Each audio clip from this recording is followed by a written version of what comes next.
Okay, great. Good morning, everyone. Thanks for coming. It's fun to see a variety of faces, some that have been here before, some that are new. And a huge welcome to Donica. Donica is so we have her up here. She's been here 11 days, so we got her right in. But we're extraordinarily happy to have Donica with us. She has an amazing background, which I think will be incredibly additive to the SBDC program. And we're already starting to have some fun conversations about where we grow and how we take this program, keep what's amazing about it, nurture what's amazing about it, and think about new ways we can serve our clients and the community. So welcome, Donica. I think it's probably a toss-up between who's happier that you're here. It's probably somewhere between me and Liz, but probably depends on the day. And just a quick note too, just a big thank you to Liz. Liz has stepped in as the director of the program for 5 months. Yeah, and has just done an excellent job keeping everything rolling, bringing in Donica. So my huge thanks, and I think the organization's huge thanks to you. You couldn't have done any of this without us. All right, we're going to make this really hard hitting, really grilling. But honestly, Donica, maybe start with introducing yourself, a little bit about your background, where you've been, who you are, and then we'll go from there. Great. Well, thank you for coming this morning to listen to me speak. I do know some of you, very familiar faces, since I have been working with the programs for a number of years. If you don't know, my background is in legal. I've been in the legal field for over 25 years. I started as a corporate paralegal, and I did that for 6 years, then decided to go to law school. And then practiced law for over 18 years before joining this non-legal job, which is a big change for me. I've worked in big law firms. I've worked as in-house counsel in a corporate legal department, as well as some small corporate legal organizations, including running my own firm. So I know how to run a small business. I'm also from a family of small business owners. My dad was a contractor. My grandfather was a contractor, had small businesses. So I'm well aware of how those things work. As growing up, I was always helping out with the office work, and that was a lot of fun.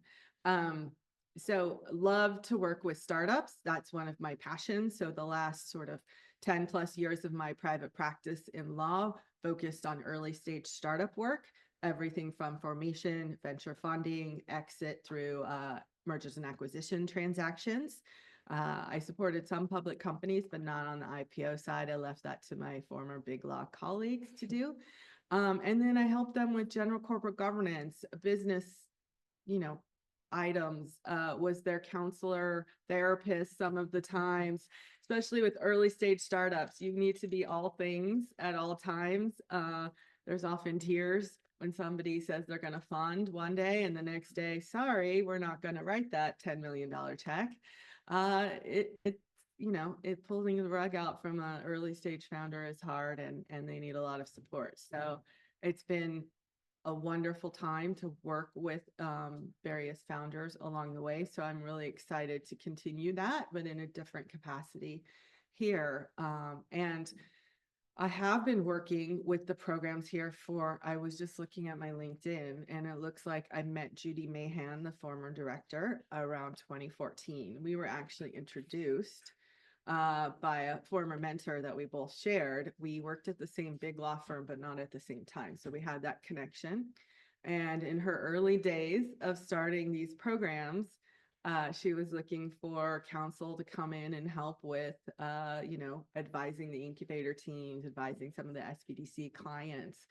And so I got to know her through my volunteer work, doing incubator trainings, open office hours. I started the first year with the AngelCon program. So I've been involved since year one. We're now coming on May 1st. If you don't know about AngelCon, please come, plug for that. It's a fun event. And so it's been a really interesting progression with my evolving help or volunteer work over the years. And it helped me with client referrals and getting to know a lot of the fun teams that have come through the programs here. I was lucky enough to move from the Bay Area, where I grew up, to Paso Robles in 2021. So I became a Central Coast local, yay, and do not miss other than my sister and her family, don't miss the Bay Area at all. Do away with that traffic, the congestion. This is so much better of a life to be here and in this beautiful Central Coast and to work in this community-based organization.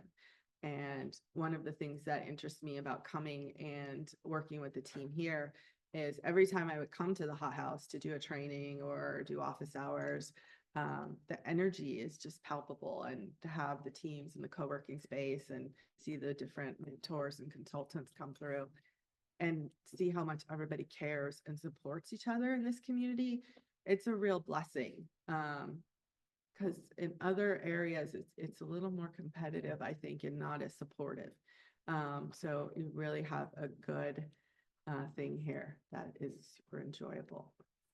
You can see with her background why she was such a natural hire for us. I mean, all the experience with startups, the network that she brought into the role, and just sort of, you know, the expertise I think you have to have across so many fronts when you serve as the kind of lawyer that you did. And I'm curious to know when you think about sort of your specialty in the last few years around startups and, you know, particularly around securities work, like how does that shape how you think about this program?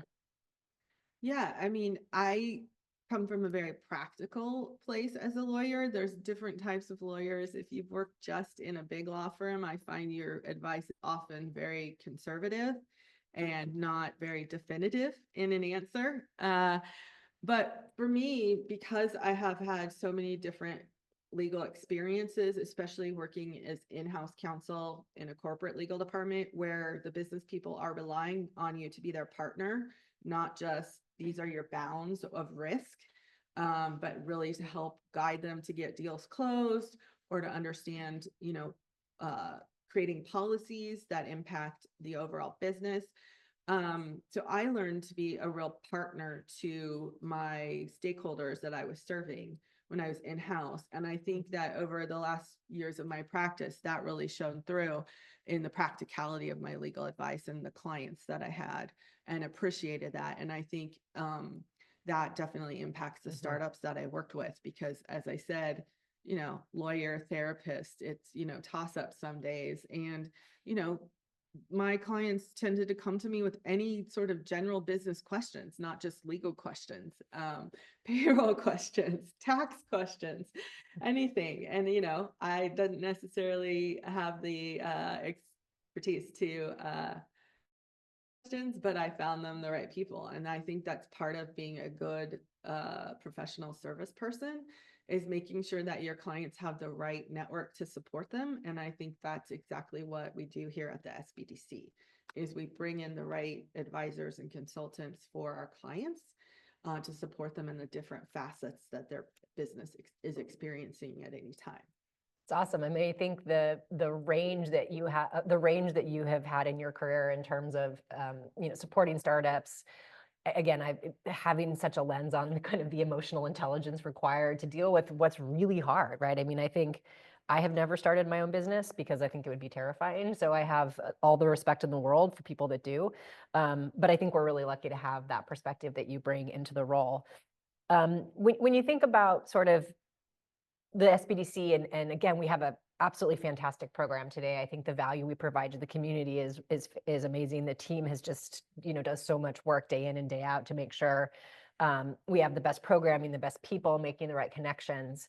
And I'm curious to know, Donica, as you think about, you know, as you went through the interview process and, you know, now your very extensive onboarding process of 7 days, what do you see as the big opportunities for us? Like what, you know, where do you want to see the program, you know, not only obviously continue what's great, but grow and evolve over time? Yeah, that's a great question. In my vast experience here since last Monday, I think that I echo your sentiment. The program's run so well. Liz, Madison, the rest of the team does such a great job in running our programs and has evolved them over the past 10 years that I've seen. Just expanded them so well. One of the things that I think is really important is we continue to focus on community engagement. It is so lovely to see how many people showed up today. It's heartwarming and I appreciate it. but we don't always get this turnout at our coffee and conversations. And we bring in some amazing people. And so I would love to see the community engagement increase. I would also love to see how we can impact North County and South County in more ways and make sure that those regions understand that we're available to them as well. I don't know if a lot of people know, but we do have an office in Paso Robles in their co-working space, the Sandbox, that we can have events at, and we can help North County clients out of, and it's available to our ag tech incubator clients as well. And then South County, we do have a drop-in space in Grover Beach at the launch pad as well. So I think we're very focused on SLO and, as the center point to the county, which of course we should be, but I think expanding the community engagement out is a good priority. Yeah, I think one of the things for the program in general that's really exciting is, many of you know, we are moving our location probably early 2026 to the old Copeland's building on the corner of Choro and Marsh. Jen here is part of that whole development process. And I think one of the things we're really excited to figure out over the next year, and Donica and I have been like it. Is, we'll be in a different space, much more visible, ground floor. The branding opportunities are huge, but what for us that really means, and Donica mentioned this as well, is how do we best serve our community, right? I think we do a darn good job of it today, but I think we will be able to bring in additional people when they know the program exists, right? Like, it's not the easiest program to find, and you're certainly not going to find it if you're walking down Higuera Street unless you like look up or look to the right or left. So I think we're excited to figure out what that looks like.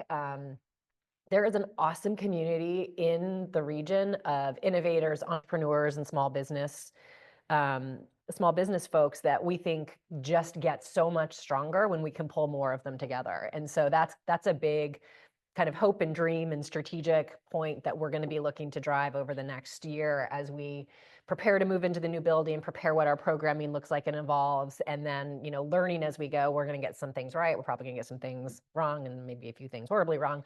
But it's all in the service of saying, like, how can we really be this hub of support for our community? And we're particularly excited about that. Switching topics a bit, Donica, obviously you've had, extraordinary experience with serving entrepreneurs, founders, startups. What are some of the things that you're seeing today that are new dynamics or challenges that are facing entrepreneurs or businesses that are trying to get underway? Yeah, so for the last 2 years, funding has been very difficult. I'm sure the economy is top of mind for a lot of people with inflation, interest rates. As well, a lot of traditional venture funding has been sitting on the sidelines, not necessarily investing as they normally would have, especially in early stage. So we had seen, funding sources dry up a bit. We started to see that open up a bit at the end of last year. I think now the challenge is a lot of our SBDC clients, as well as our incubator clients, also apply for grants, especially through the scientific agencies, through our government. So that's a big unknown coming into this next year, what's going to happen with grant funding.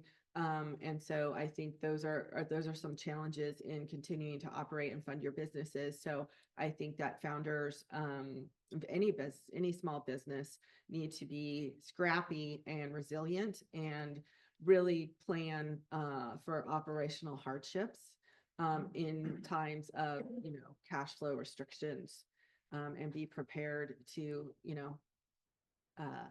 sort of sail some rough seas ahead of unknown territory. It's going to be a challenge of a lot of unknowns, I think, for this year, until we get some stability. Yep.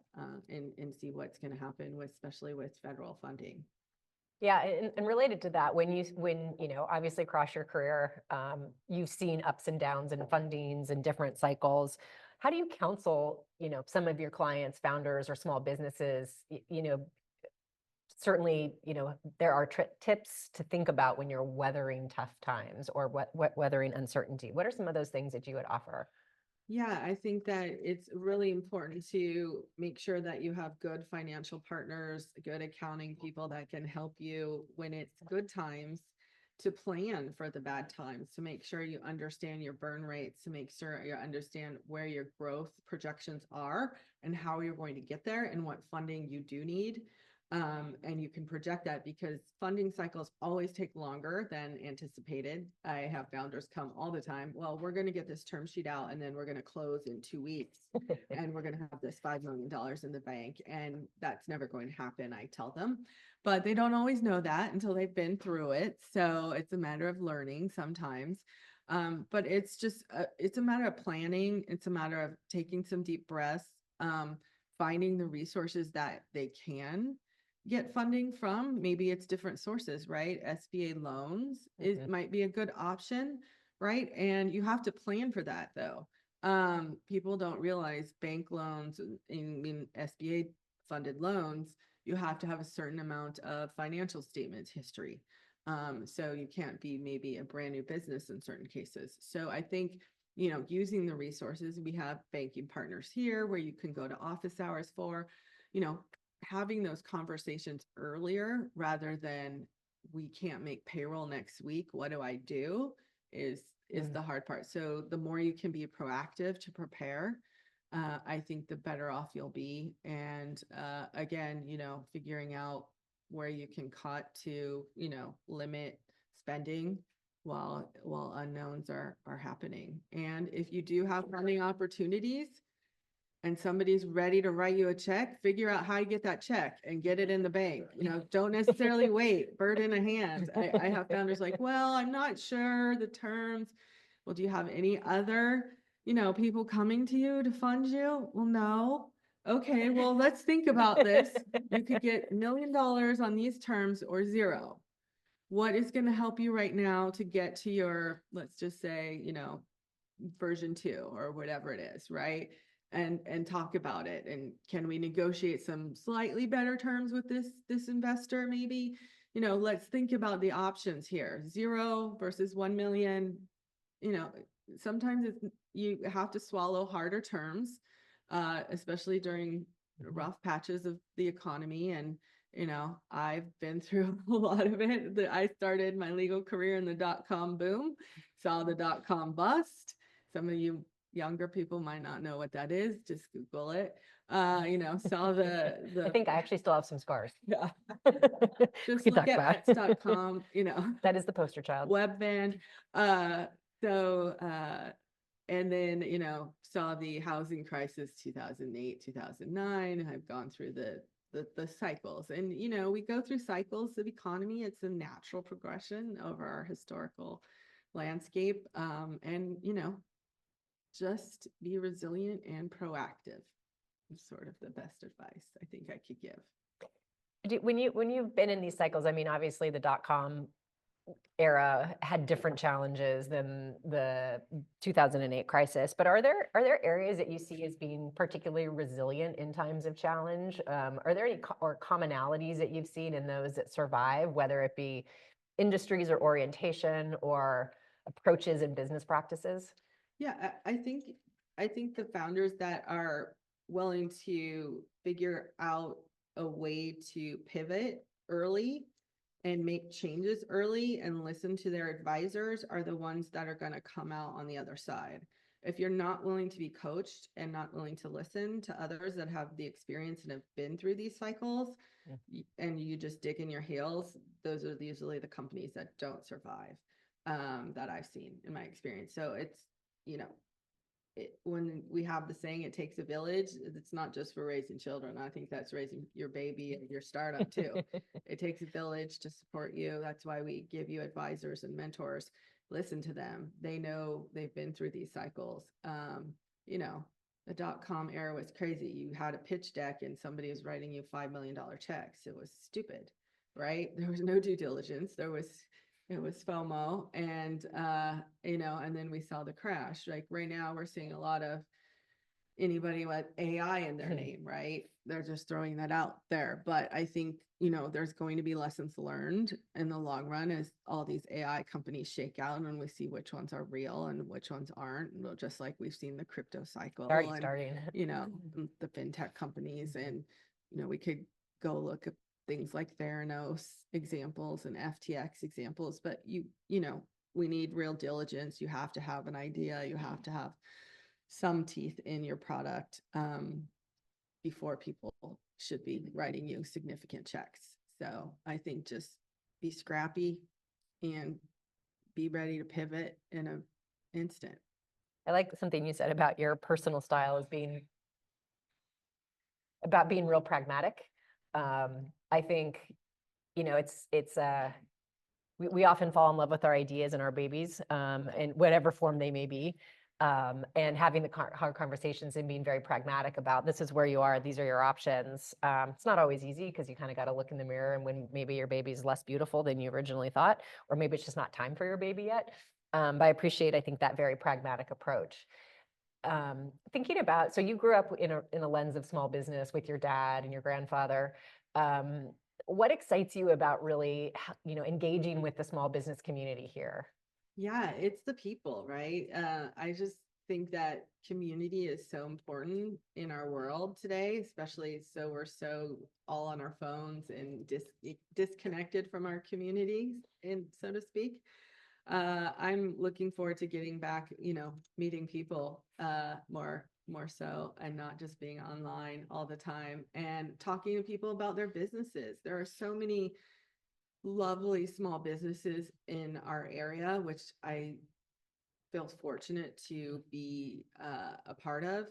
I love going to new restaurants and seeing new bakeries pop up and new wineries. I know wine industry is being hit hard right now, but I have a lot of winemaker friends that I've gotten to know over the past few years that I've lived here. And it's just wonderful to see people, so excited about what they're giving to the world.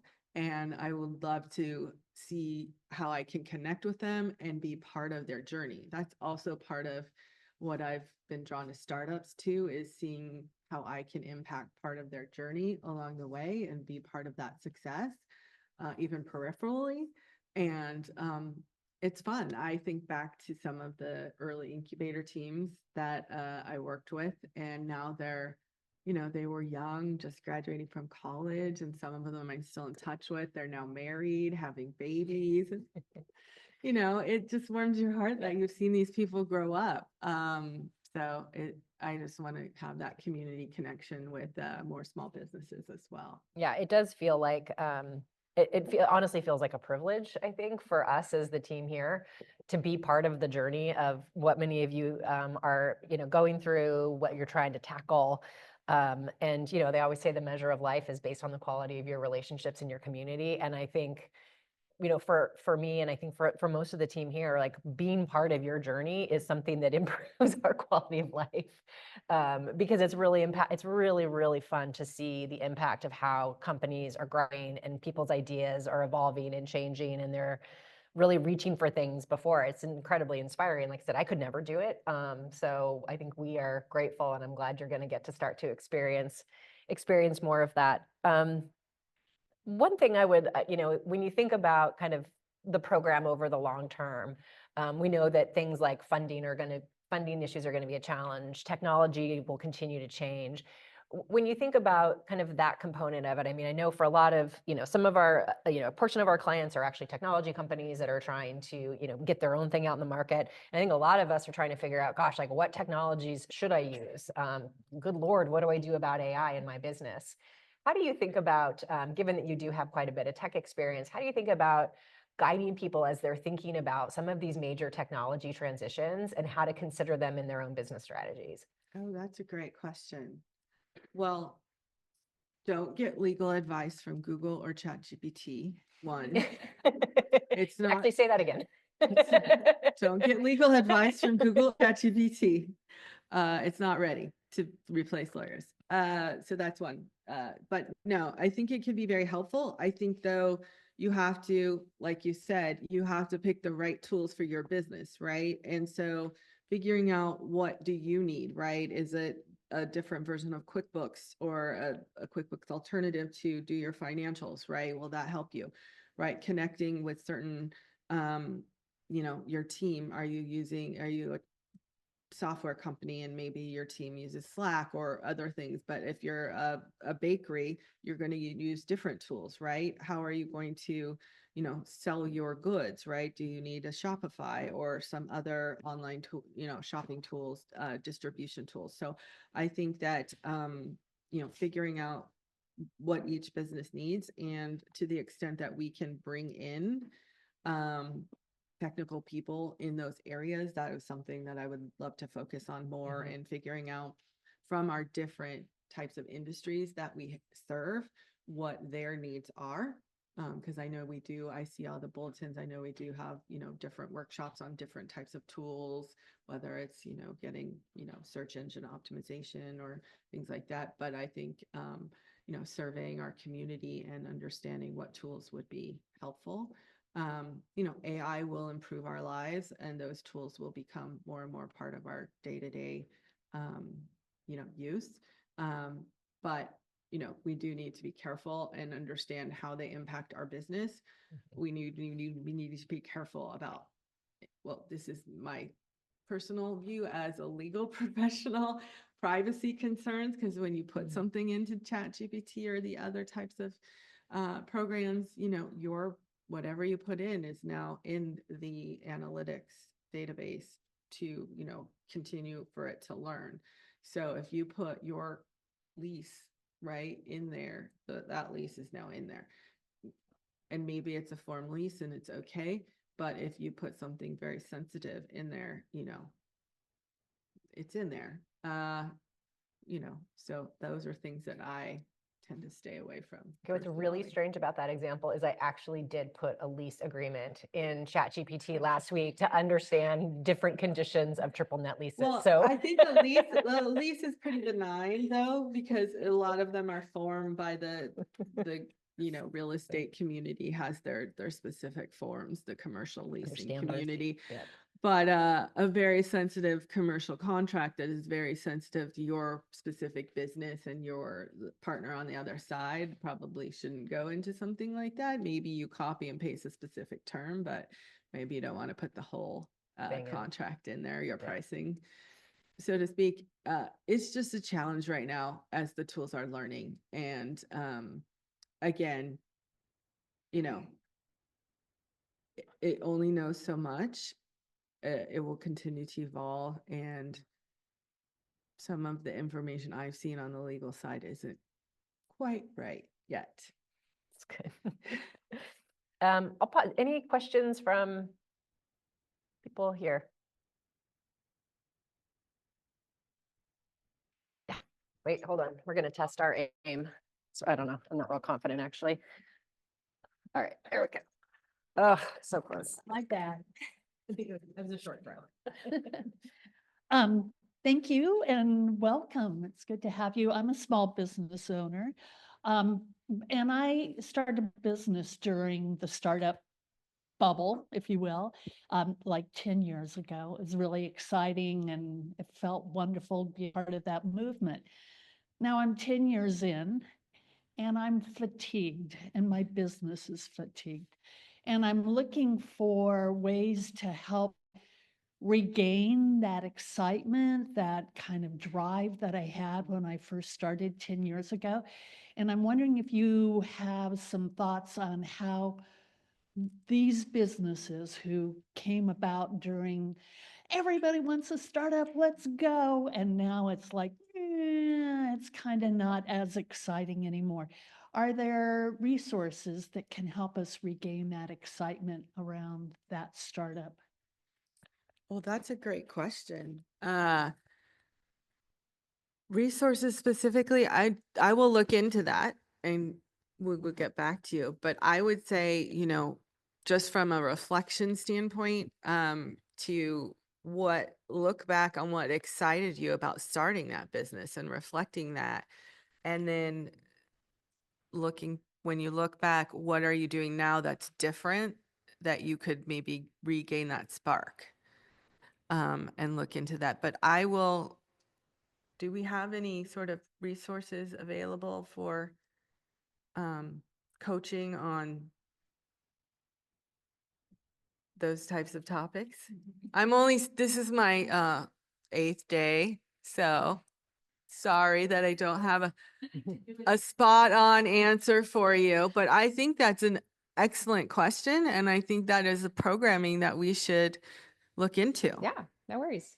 Madison Crum, I'm a program manager at the SBDC. If you're not already an SBDC client, are you?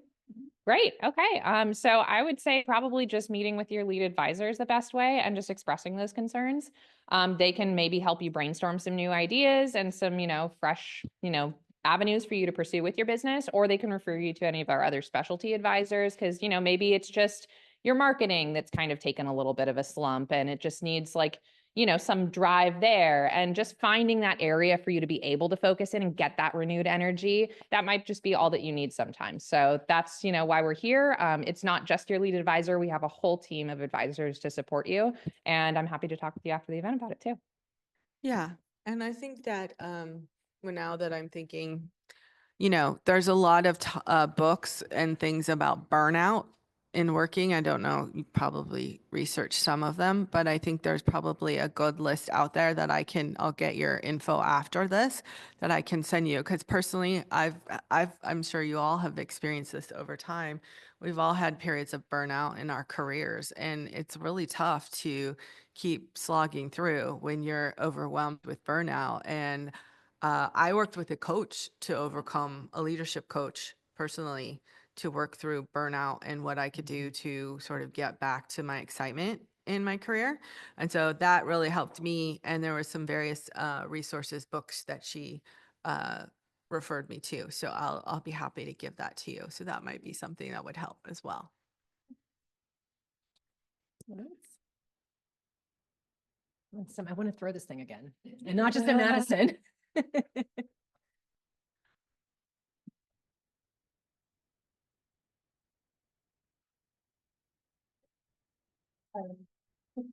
I have a question about communal business plans, or like technology that helps a communal resource like the kelp. I know most businesses are just personal. They help, the owner, they help, the few people they reach, but not many projects help like greater good type projects. So is there any special support or priority that you know of for business plans or projects that focus on communal objectives more than just personal objectives?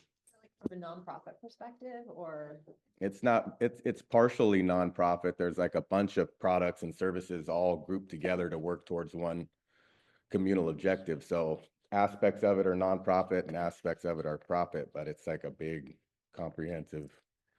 Yeah, so I approach. think, there's various sources for like impact businesses, right? Because you're wanting to bring together different folks, right, to impact on a certain maybe environmental project, it sounds like.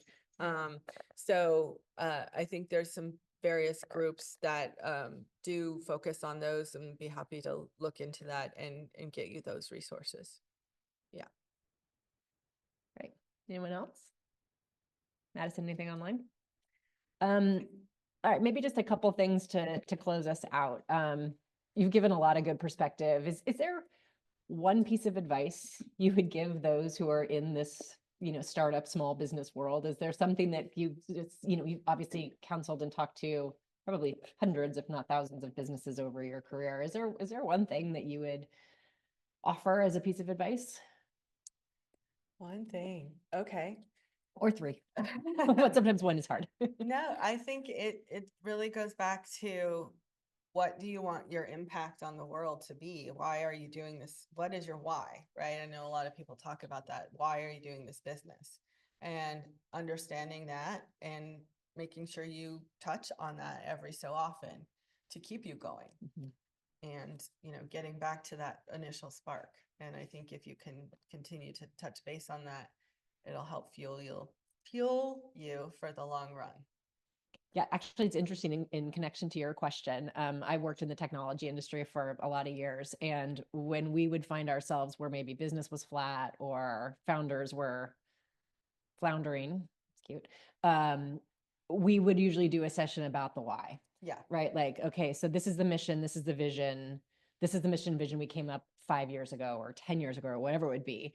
And I think when it started to feel stale and the burnout was real, one of the things that we would often do is kind of lock ourselves in a conference room and say, okay, like this is where we started. This was the market dynamics when we started. This was the customer problem we were trying to solve when we started. 5 years later, okay, that feels different. Like, and we've maybe been subconsciously moving to different directions, but actually not consciously deciding like, hey, this is something that needs a refresh, a pivot, and really, and the best part of that process was it was really a therapy session about why are we in this business, right? And is that original premise of why we're in this business still true?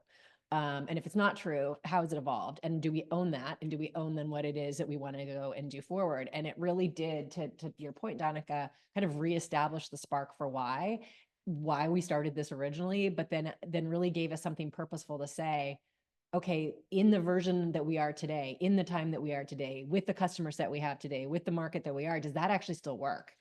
And being really purposeful about that exercise is a really powerful practice to reconnect with the business. And the last startup I was part of, we had a real conundrum on our hands, and that we were serving the entire market with every product known to man, which, as anyone knows, is a terrible idea.